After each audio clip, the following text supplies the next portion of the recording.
Salut les cuistots, aujourd'hui on va faire un beignet cheese and beef, ça veut dire en gros fromage et bœuf pour ceux qui parlent pas très bien anglais. J'espère que ça va vous plaire, c'est parti.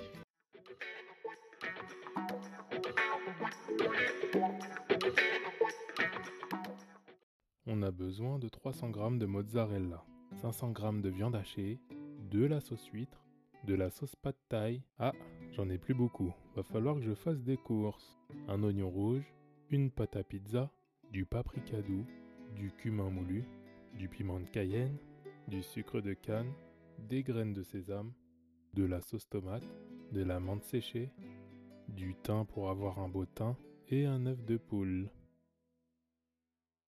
On sort notre planche et notre couteau et on découpe l'oignon rouge parce qu'il n'a pas été sage.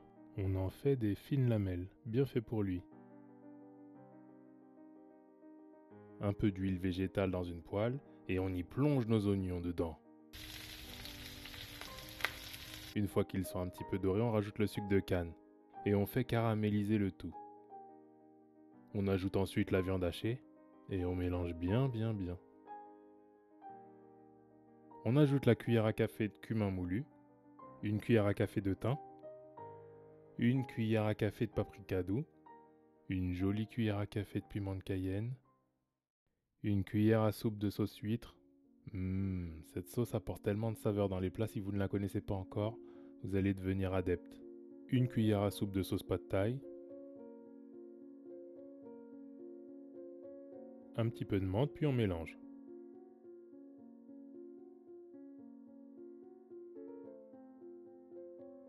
On laisse cuire 3-4 minutes, puis on ajoute la sauce tomate.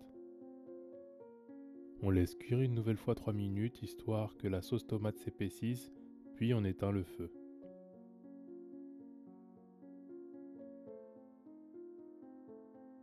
On va casser un œuf. Attention, celui qui laisse une coquille tomber a un gage.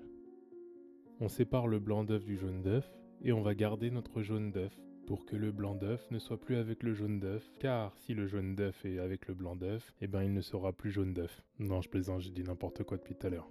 Vous gardez juste le jaune d'œuf pour pouvoir dorer la pâte. Et justement, c'est le moment de sortir la pâte. Vous la déroulez, l'aplatissez et la découpez en 4 parties égales.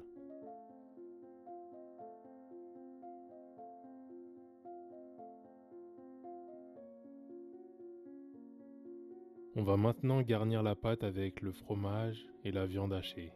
Pour la quantité de fromage, 2 options s'offrent à vous. Pour la première, vous faites attention à votre ligne et vous ne voulez pas dépasser un certain nombre de calories. Dans ce cas-là, modérez le fromage et la viande suffira. Pour la deuxième option, vous voulez avant tout vous faire plaisir et voir plein de filaments de fromage quand vous découperez votre beignet. Et puis vous avez le corps que vous aimez. Et ça, aucun kilo ne fera changer votre opinion. Car vous êtes irrésistible. Dans ce cas-là, vous pouvez avoir la main lourde sur le fromage. Attention, c'est le moment le plus technique de la recette. Il va falloir enrouler la garniture avec la pâte sans laisser la moindre ouverture. Vous ne voudriez quand même pas que le fromage coule dans votre four quand même. Une fois les boules bien faites sans mauvais jeu de mots, il va falloir étaler le jaune d'œuf sur chacune des faces.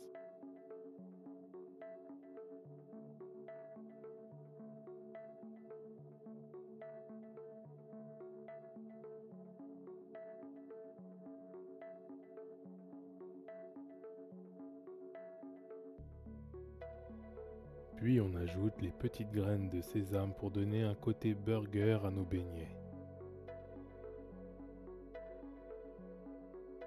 Et maintenant, direction le four à 200 degrés pendant 10 minutes. Félicitations, vous avez suivi toute la recette. Vous allez pouvoir vous régaler avec ce beignet. Ajoutez une petite salade à côté, ça fait toujours du bien. Quant à moi, je vous laisse manger tranquillement et vous souhaite un bon appétit. N'oubliez pas de vous abonner pour suivre les prochaines recettes et mettez un petit commentaire et un pouce vers le haut pour que la chaîne se dirige vers le haut. A bientôt les cuistots. Oh oh oh.